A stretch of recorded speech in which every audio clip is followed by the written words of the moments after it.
런던과 파리 그리고 뉴욕의 경제 상황을 취재하기도 바쁜데 한국으로 가라는 말입니까? 이건 시간 낭비 아닌가요?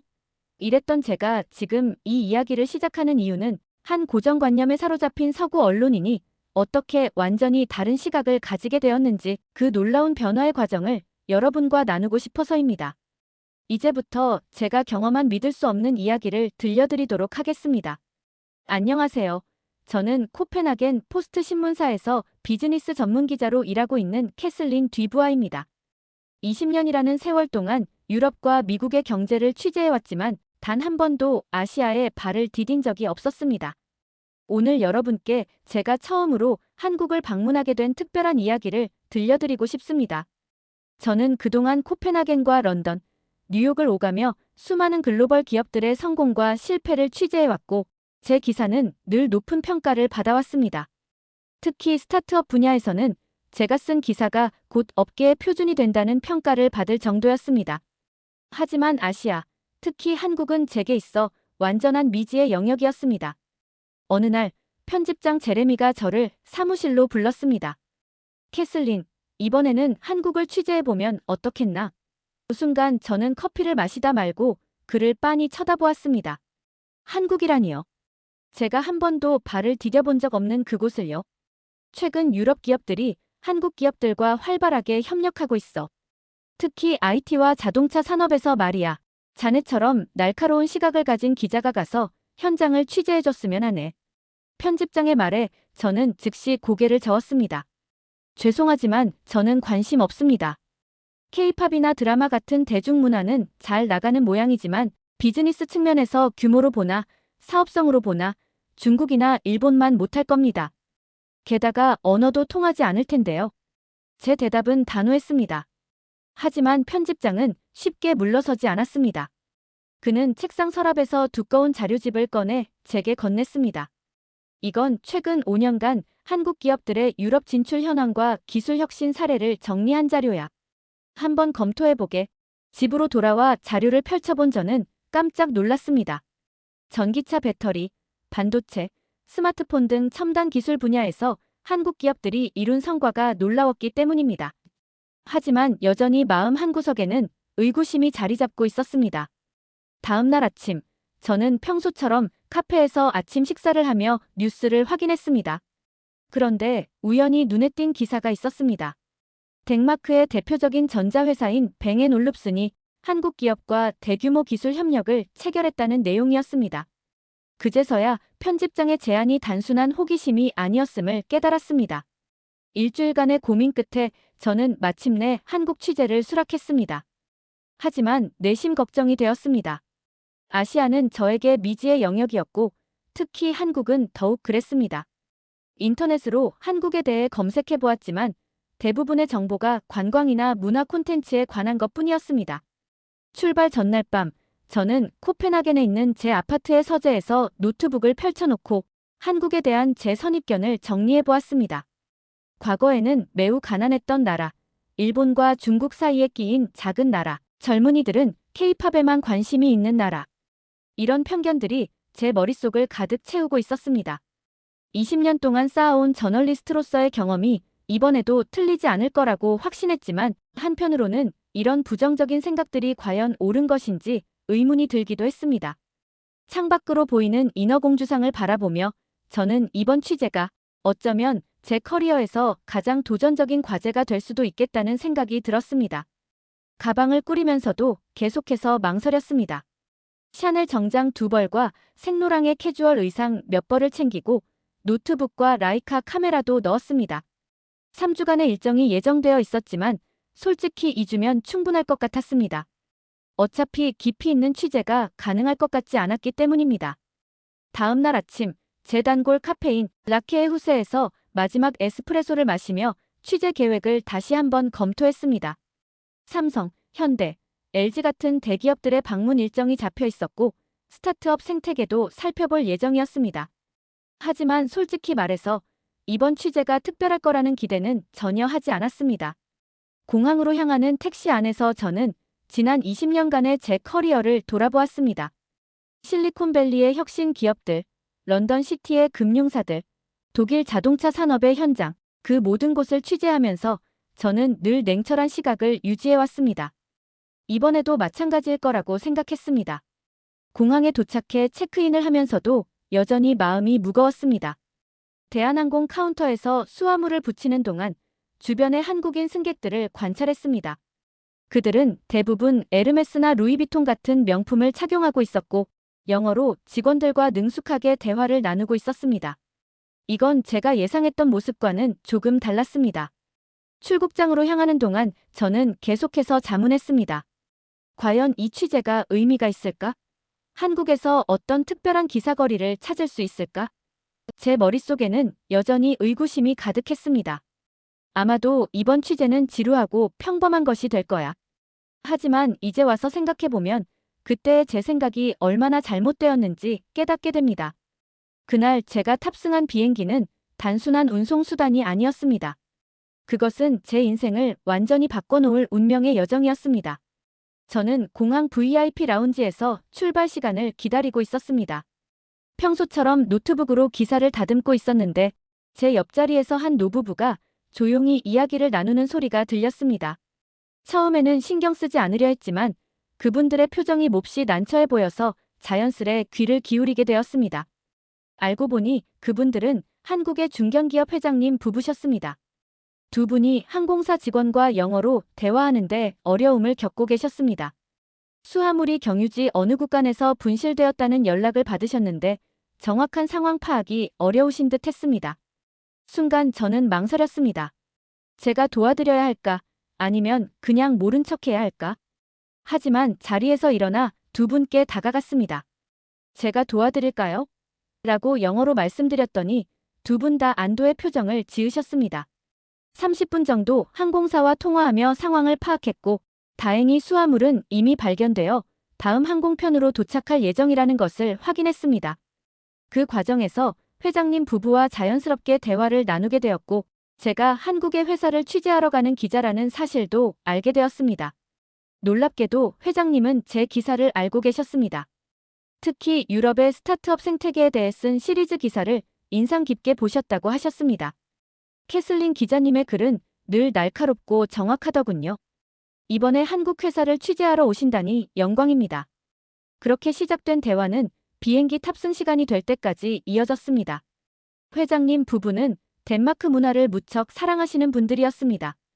특히 사모님은 덴마크 미술의 조예가 깊으셨고 유럽 박물관의 소장품들에 대해 전문가 못지않은 식견을 가지고 계셨습니다. 더욱 놀라웠던 것은 두 분이 보여주신 겸손한 태도였습니다. 한 기업의 오너임에도 불구하고 말투며 세련된 매너에서는 권위적인 느낌은 전혀 받을 수 없었습니다. 오히려 따뜻하고 인간적인 모습이 더 강하게 느껴졌습니다. 비행기에 탑승하고 보니 우연히도 제 좌석이 그분들 바로 옆이었습니다. 12시간의 긴 비행 동안 저는 한국의 기업 문화와 사회에 대해 귀중한 이야기들을 들을 수 있었습니다. 회장님은 한국 기업들의 혁신 과정과 미래 비전에 대해 상세히 설명해 주셨고 사모님은 한국의 전통 문화와 현대 문화의 조화로운 발전에 대해 이야기해 주셨습니다. 특히 인상 깊었던 것은 두 분이 들려주신 한국의 발전 과정이었습니다.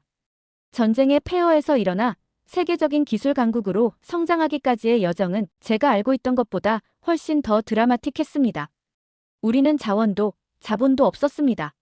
오직 사람의 가치를 믿었고 교육에 투자했습니다. 라는 회장님의 말씀이 특히 기억에 남습니다. 비행이 끝나갈 무렵 회장님 부부는 제게 뜻밖의 제안을 하셨습니다. 시간이 되시면 저희가 직접 한국의 여러 모습을 보여드리고 싶습니다.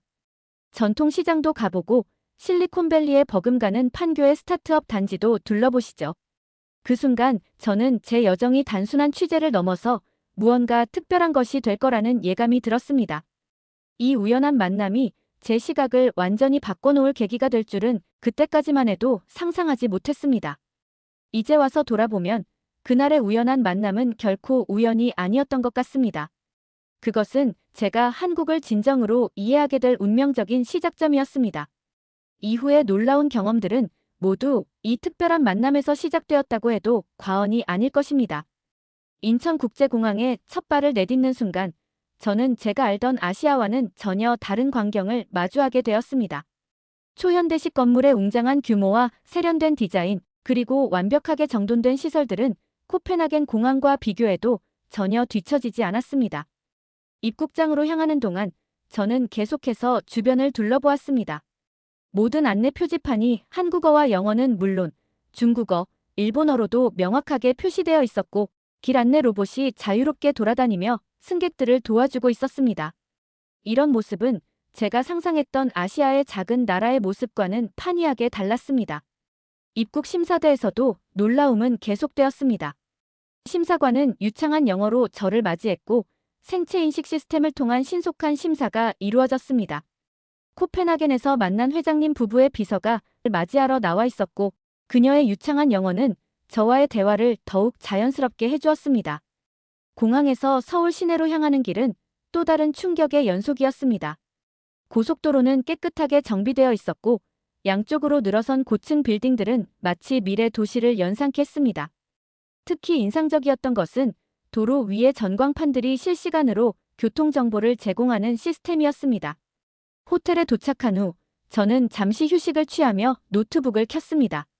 와이파이 속도가 믿을 수 없을 정도로 빨랐고 호텔 전체에 설치된 스마트 시스템은 음성 명령만으로 모든 것을 제어할 수 있었습니다.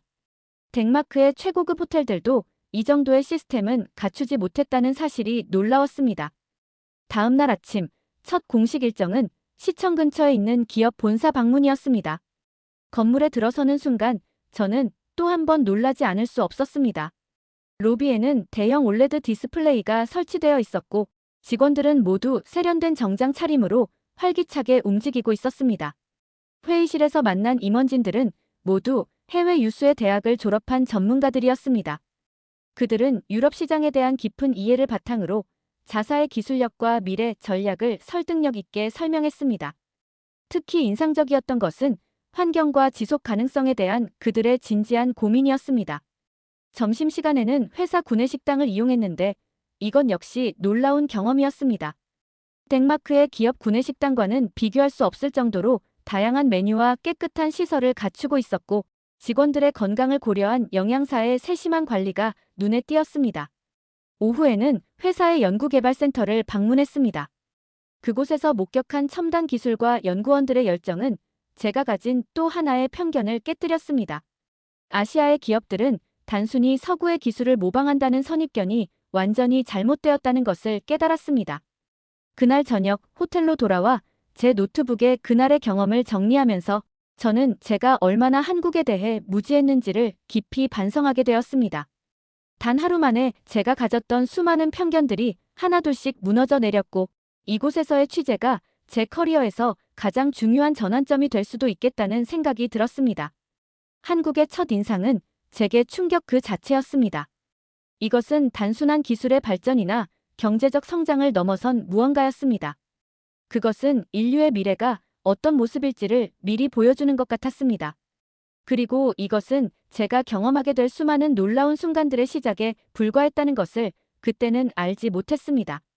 한국에서의 시간이 흐르면서 저는 점점 더 깊이 이 나라의 매력에 빠져들고 있었습니다. 특히 회장님 부부의 안내로 방문하게 된 통인시장에서의 경험은 제 인생에서 잊지 못할 순간이 되었습니다.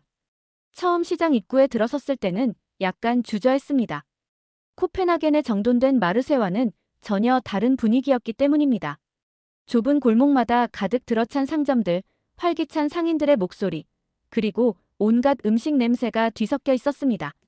하지만 이런 첫 인상은 곧 완전히 다른 감정으로 바뀌게 되었습니다. 사모님께서 먼저 빈대떡 가게로 저를 안내하셨습니다. 70년 전통의 이 가게는 좁은 공간이었지만 주방에서 지글지글 소리를 내며 익어가는 빈대떡의 향기는 저를 완전히 매료시켰습니다. 덴마크의 미슐랭 레스토랑에서도 맛보지 못한 독특한 풍미였습니다. 더욱 놀라웠던 것은 시장 상인들의 친절함이었습니다. 비록 영어나 덴마크어를 하지 못하시는 분들이었지만 그들의 미소와 손짓은 어떤 언어보다도 따뜻했습니다. 한 김치가게 주인장은 직접 담그신 김치를 시식해보라며 건네주셨는데 그 맛은 지금도 잊을 수 없습니다. 시장의 한쪽 골목에서는 한복을 파는 가게를 발견했습니다. 처음에는 그저 관광객을 위한 기념품 가게라고 생각했지만 천년의 역사를 가진 한복의 우아한 선과 색채의 조화는 코펜하겐의 오트쿠티르 못지않은 예술성을 보여주었습니다. 점심시간이 되자 시장은 더욱 활기를 띠었습니다. 회사원들이 줄지어 들어와 맛있는 음식을 사 먹는 모습이 인상적이었습니다. 저 역시 사모님의 추천으로 육회 비빔밥을 맛보게 되었는데 이는 제가 알던 모든 음식의 개념을 뒤흔들어 놓았습니다. 오후에는 시장 뒷골목의 커피 로스터리를 방문했습니다. 이곳에서 만난 젊은 바리스타는 코펜하겐에서 공부한 경험이 있다며 유창한 덴마크어로 대화를 나누었습니다. 전통과 현대가 이렇게 자연스럽게 공존하는 모습이 신기했습니다. 해가 저물어갈 무렵 시장의 또 다른 모습을 발견하게 되었습니다. LED 조명이 하나둘 켜지기 시작하면서 시장은 마치 축제 분위기로 변해갔습니다. 퇴근길에 장을 보러 온 사람들로 시장은 더욱 북적였고 저녁 식사를 하러 온 젊은이들의 활기찬 모습도 보였습니다. 특히 인상 깊었던 것은 한 떡볶이 가게였습니다. 할머니께서 60년간 같은 자리에서 장사를 하셨다는 이야기를 들으며 저는 이곳에 담긴 깊은 역사와 전통을 느낄 수 있었습니다.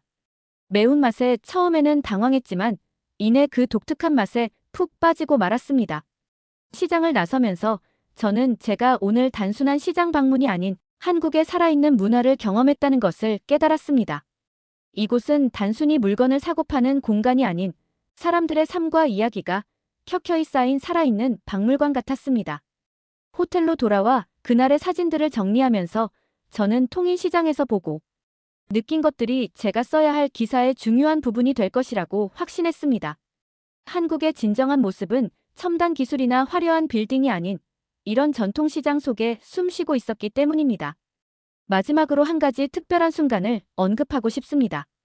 시장을 나서기 전 한 노점상 할머니께서 제게 건네주신 귤 한 봉지가 아직도 기억에 남습니다. 멀리서 온 손님이니까 라는 말씀과 함께 건네주신 그 작은 선물에는 제가 코펜하겐에서는 결코 경험할 수 없었던 따뜻한 정이 담겨 있었습니다.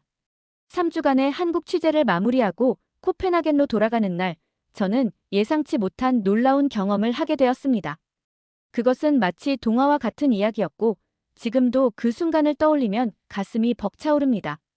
인천공항에 도착해 대한항공 체크인 카운터에 섰을 때까지만 해도 저는 평범한 이코노미 좌석으로 돌아가는 귀국길이 될 것이라 생각했습니다. 하지만 직원이 제 여권을 확인하더니 특별한 미소와 함께 이야기했습니다. 고객님, 오늘 특별히 좌석이 업그레이드 되었습니다. 처음에는 이코노미 좌석을 타고 먼 곳까지 어떻게 버티냐 하는 걱정이었습니다. 하지만 제게 건네진 새로운 탑승권에는 퍼스트 클래스라고 적혀 있었습니다. 순간 제 심장이 멈춘 듯 했습니다. 퍼스트 클래스는 제 20년 기자 생활 동안 단 한 번도 경험해보지 못한 구역이었기 때문입니다. 그제서야 저는 코펜하겐행 비행기에서 있었던 회장님 부부와의 만남을 떠올렸습니다. 그분들이 항공사에 제 이야기를 전해주셨고 업그레이드를 해주셨던 것입니다. 탑승구에 도착했을 때 승무원들은 마치 오래된 친구를 맞이하듯 저를 반갑게 맞아주었습니다. 비행기에 올라 제 좌석을 찾아가는 순간 저는 마치 다른 세상에 온 것 같은 느낌을 받았습니다. 넓은 개인 공간, 최고급 가죽으로 마감된 좌석, 그리고 승무원들의 세심한 서비스까지 모든 것이 완벽했습니다. 이륙 전 승무원이 샴페인을 건네며 말했습니다. 고객님의 친절한 마음씨 덕분에 이런 특별한 기회를 마련할 수 있었습니다. 비행이 시작되고 저는 생애 처음으로 하늘 위에서 고급 코스 요리를 경험했습니다.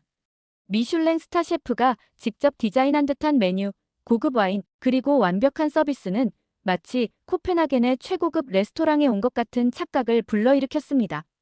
개인 좌석은 마치 작은 호텔 스위트룸과 같았습니다.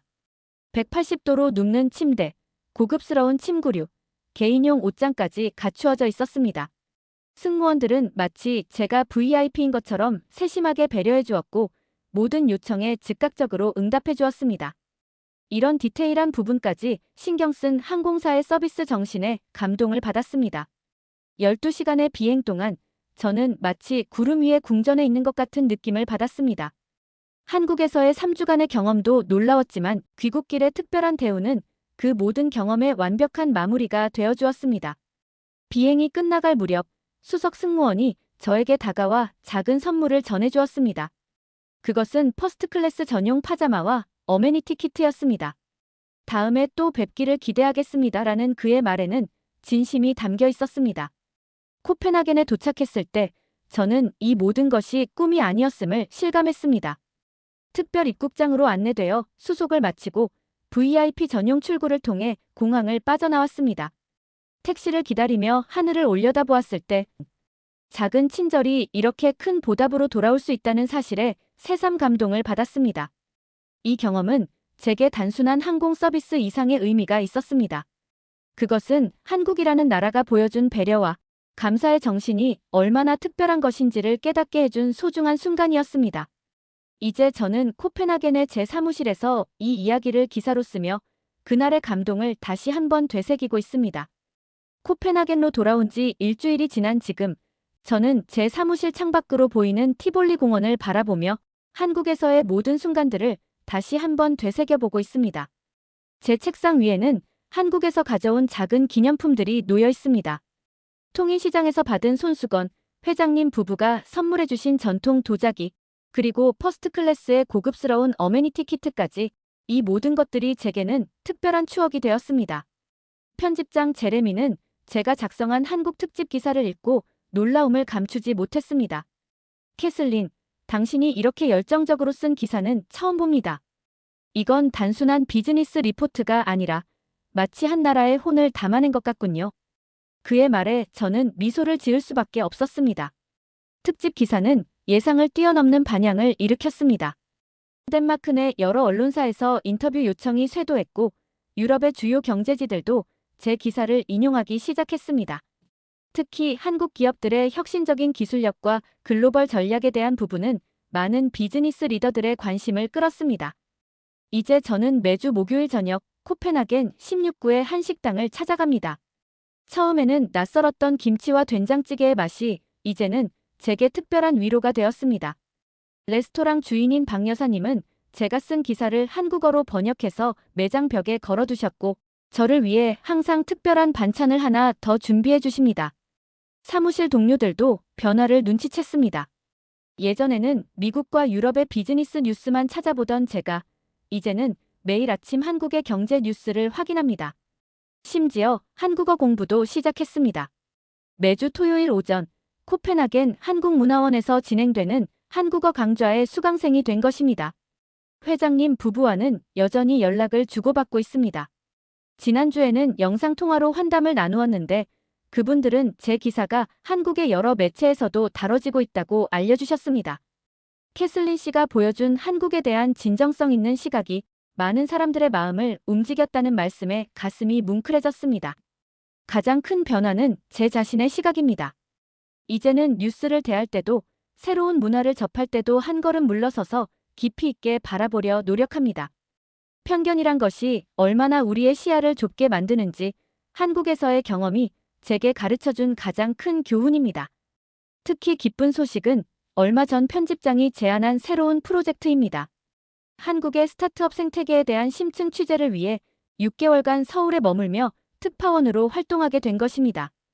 이번에는 혼자가 아닌 제 어시스턴트도 동행하게 됩니다. 그에게 한국의 진정한 모습을 보여주고 싶다는 생각에 벌써부터 설렙니다. 이제 제 사무실 한쪽 벽에는 한국에서 찍은 사진들이 걸려 있습니다. 통인시장의 활기찬 모습, 첨단 기술의 판교 테크노밸리, 그리고 회장님 부부와 찍은 사진까지. 이 사진들을 볼 때마다 저는 다시 한번 제 자신을 돌아보게 됩니다. 3주간의 여정이 제 인생을 이렇게 크게 바꿔놓을 줄은 몰랐습니다. 이제 저는 매일 아침 출근길에 한국에서 배운 감사하는 마음을 되새깁니다. 작은 친절에도 진심으로 감사할 줄 아는 마음, 그리고 그 감사함을 실천으로 보여주는 문화야말로 제가 한국에서 배운 가장 소중한 가치입니다. 앞으로 6개월 후면 다시 한국을 찾게 됩니다. 이번에는 더 깊이 있게, 더 진정성 있게 한국을 이해하고 싶습니다. 그리고 그 과정에서 발견하게 될 새로운 이야기들을 전 세계에 전하고 싶습니다. 제가 경험한 것처럼 많은 사람들이 한국이라는 나라의 진정한 가치를 발견하게 되기를 희망합니다. 이제 저는 더 이상 단순한 비즈니스 저널리스트가 아닙니다. 저는 문화와 문화 사이에 다리를 놓는 메신저가 되었습니다. 그리고 이 새로운 역할이 제게는 더없이 자랑스럽고 소중합니다. 다음에 펼쳐지게 될 한국의 이야기로 다시 여러분께 인사드릴 수 있으면 좋겠습니다. 오늘의 사연 어떻게 들으셨나요? 재미있으셨다면 구독과 좋아요로 다시 만나뵐 수 있으면 좋겠습니다. 이상 감동하우스였습니다.